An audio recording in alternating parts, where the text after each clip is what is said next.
Bonjour à tous. L'objectif de cette vidéo est de donner aux porteurs de projets qui répondent à l'appel Marie Sklodowska-Curie Postdoctoral Fellowships des instructions afin de compléter la partie A de la proposition. La proposition MSCA Postdoctoral Fellowships se découpe en trois parties. La partie A, la partie B1 et la partie B2. La partie A, qui est à remplir en ligne, correspond au formulaire administratif.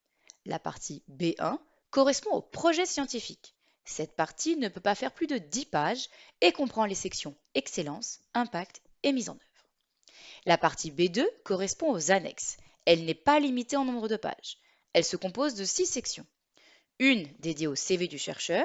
Même s'il n'y a pas de limite de page pour la partie B2, il est conseillé d'avoir un CV d'une longueur maximum de 5 pages. Une concernant la capacité des organisations participantes. Une dédiée à l'éthique et une autre dédiée au contrôle de la sécurité. Une dédiée aux considérations environnementales dans votre projet au vu de la MSA Green Charter. Il s'agit d'une nouveauté depuis l'appel PF 2023. Et enfin, une permettant d'inclure les lettres d'engagement qui sont obligatoires uniquement pour les partenaires associés des phases allées de Global Postdoctoral Fellowships. Il s'agit également d'une nouveauté depuis l'appel PF 2023. Afin d'accéder au dossier de la proposition, vous devez vous rendre sur le portail Funding and Tenders Opportunities de la Commission européenne et vous créer un compte EU Login si vous n'en avez pas déjà un. À partir de maintenant, une double authentification est nécessaire. En plus de votre login et votre mot de passe, vous devez choisir un deuxième moyen de vous authentifier, par exemple via l'application EU Login. Une fois connecté avec vos identifiants, vous n'avez plus qu'à vous rendre sur la page de l'appel.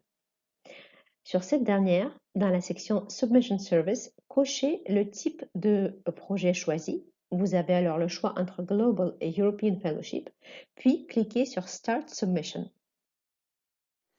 Vous arrivez alors sur cette page.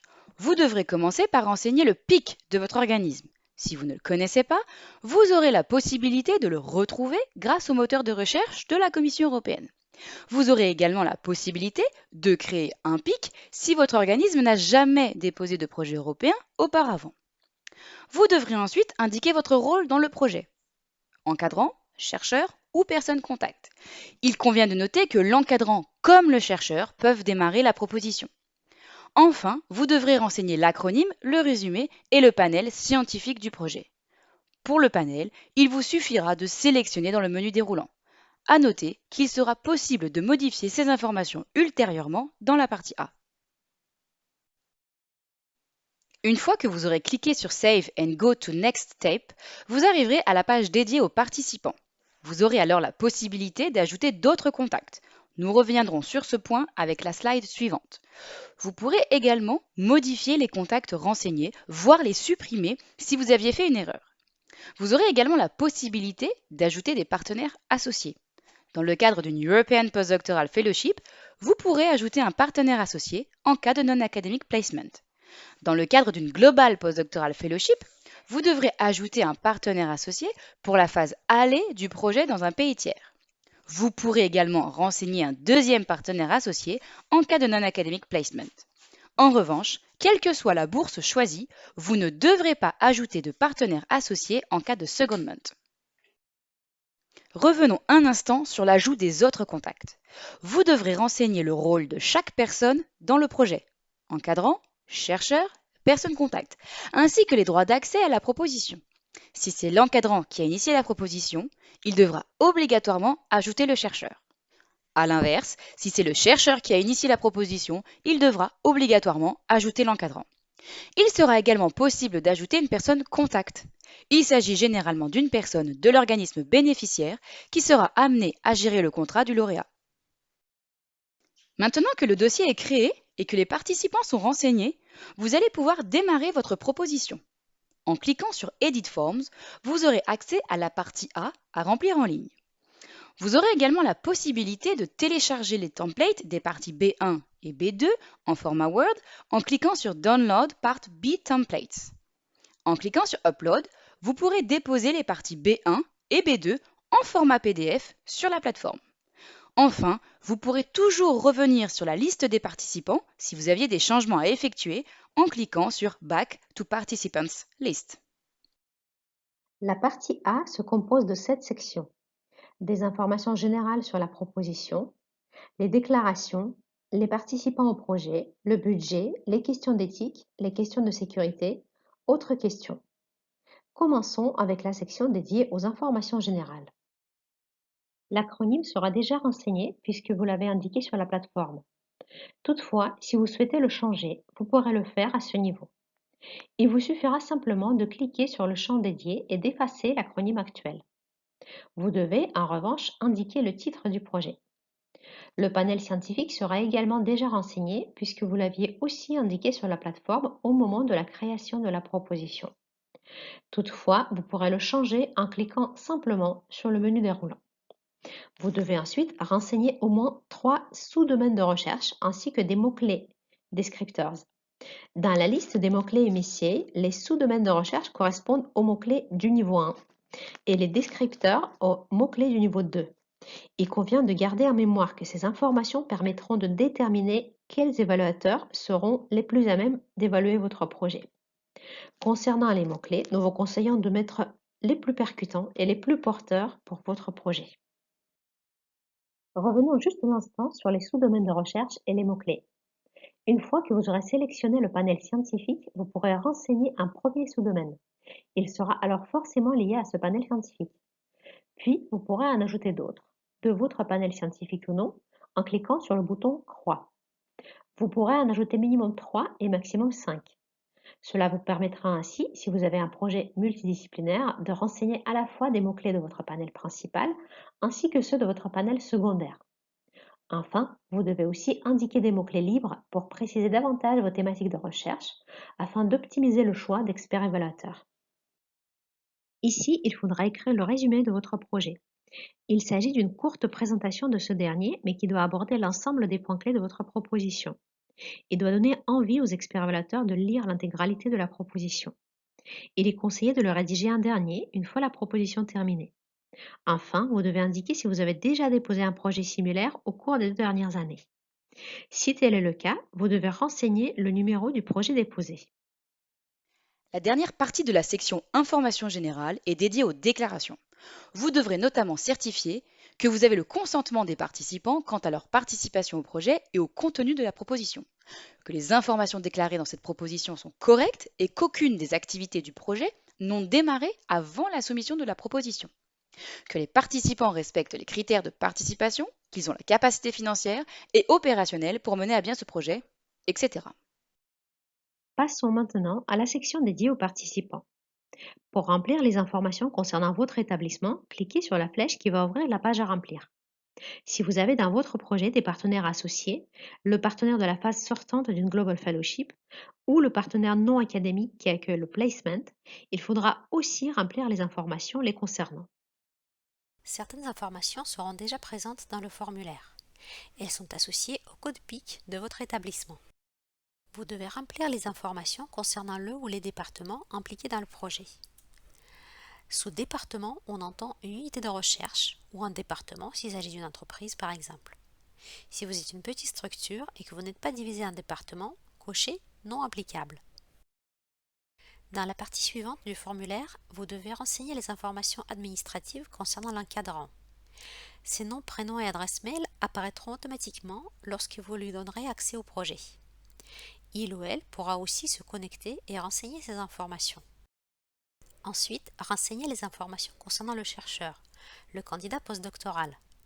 Des informations générales comme la date et le lieu de naissance, le pays de résidence, puis les informations concernant son employeur actuel, le contact et le cas échéant le numéro ORCID ainsi que d'autres numéros d'identification du chercheur dont il ou elle dispose. Si au moment de candidature le candidat n'a pas d'emploi, vous pouvez renseigner son adresse personnelle ou une autre adresse où on peut le joindre. Enfin, vous devez indiquer la date d'obtention de diplôme de doctorat. Si cette date arrive après la clôture de l'appel à projet, mais que la soutenance de thèse a eu lieu avant, le candidat reste éligible. Vous devrez dans ce cas-là indiquer la date de soutenance de thèse. Si la thèse a été soutenue il y a plus de 8 ans, comme sur cet exemple, pour prouver l'éligibilité du candidat, vous devez indiquer toutes les périodes qui ne sont pas considérées comme expérience de recherche à temps plein et peuvent ainsi être déduites de ce calcul pour allonger la fenêtre d'éligibilité du candidat. les congés maternité-paternité, les périodes de chômage, le service national obligatoire, l'expérience professionnelle hors recherche, l'arrêt maladie longue durée ou l'expérience de recherche dans les pays tiers. Notez que la même période ne peut pas être comptée 2 fois. Indiquez les lieux de résidence et d'activité principale du candidat en cours de 5 dernières années.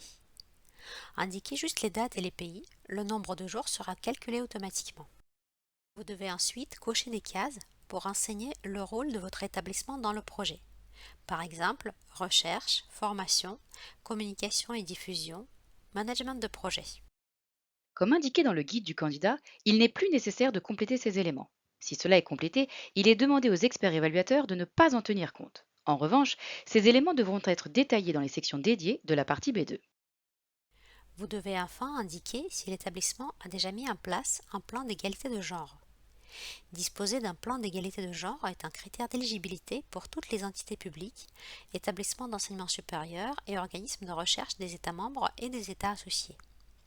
Si la proposition est retenue, la convention de subvention ne pourra pas être signée si l'établissement n'a pas mis en place un plan d'égalité de genre. Passons maintenant à la section dédiée au budget.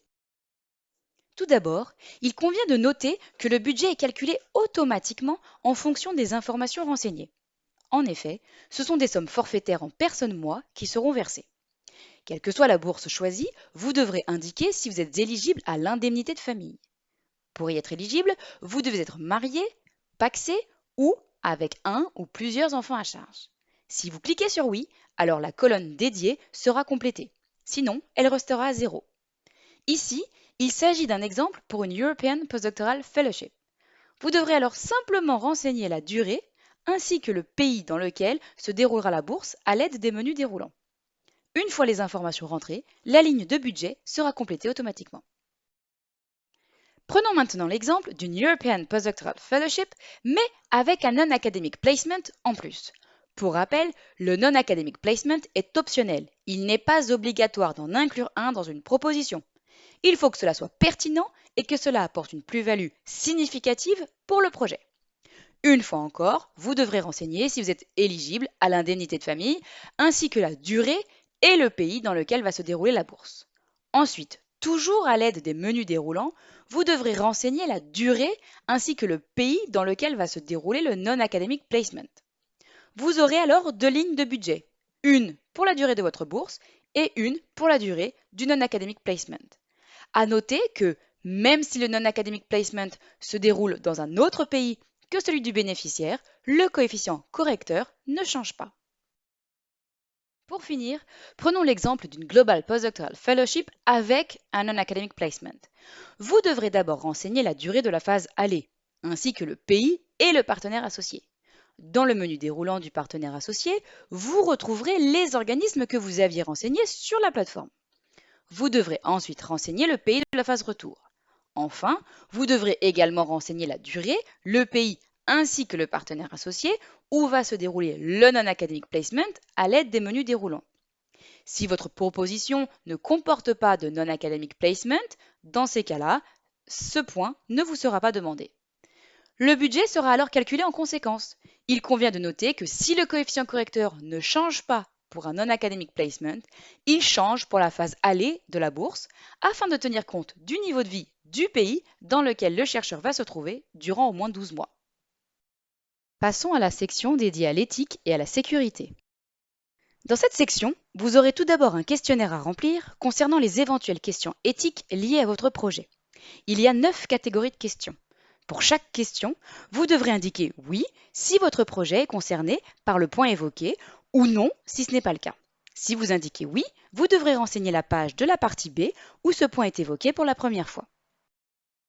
Ensuite, vous allez devoir expliquer comment vous allez traiter ces questions. Dans le premier bloc, vous devrez expliquer en détail les potentielles questions éthiques liées aux objectifs, la méthodologie ou encore l'impact de votre projet. Dans le second bloc, vous devrez décrire comment les potentiels problèmes éthiques vont être traités de façon à ce que votre projet respecte les principes éthiques et que les activités proposées s'inscrivent bien dans le respect de la législation européenne et nationale des pays dans lesquels elles vont être menées. Vous trouverez ensuite un questionnaire concernant les aspects de sécurité. De la même manière que pour le questionnaire précédent, vous devrez cocher oui ou non en fonction de votre projet. Si vous cochez oui, vous devrez indiquer la page de la partie B où ce point est mentionné pour la première fois. Passons maintenant à la dernière section, autres questions. Vous aurez alors des questions sur le chercheur. D'abord, si vous avez effectué un service national. Si vous répondez oui à cette question, il vous sera demandé de préciser la période ainsi que le pays où il s'est déroulé. Puis, si vous avez un statut de réfugié. Si vous répondez oui à cette question, il vous sera demandé de préciser la période ainsi que la nature des activités durant cette période permettant de confirmer ce statut de réfugié. Enfin, si vous êtes natif d'un État membre ou d'un pays associé à Horizon Europe. Si vous répondez non à cette question, il vous sera alors demandé si vous êtes un résident longue durée d'un État membre ou d'un pays associé. Si c'est le cas, vous devrez renseigner la période de résidence en continu en Europe. Enfin, vous aurez encore 3 autres questions à répondre. À noter que la question sur un potentiel secondment dans votre projet a été supprimée avec l'appel PF 2023. Après chaque section, n'oubliez pas de cliquer sur le bouton Save pour enregistrer les informations. Une fois toutes les sections complétées, vous avez la possibilité de cliquer sur Validation Summary afin de vous assurer que tout a été bien rempli. En cas d'erreur, vous aurez une alerte rouge sur le point concerné et cela bloquera le processus de soumission. Il est également possible que vous ayez des alertes de couleur orange. Toutefois, celles-ci n'empêcheront pas la soumission. Pour toute question, vous pouvez toujours nous écrire à l'adresse qui s'affiche sur votre écran. Nous vous invitons également à consulter notre page sur le site Horizon Europe ainsi que notre page LinkedIn. Bonne chance à tous!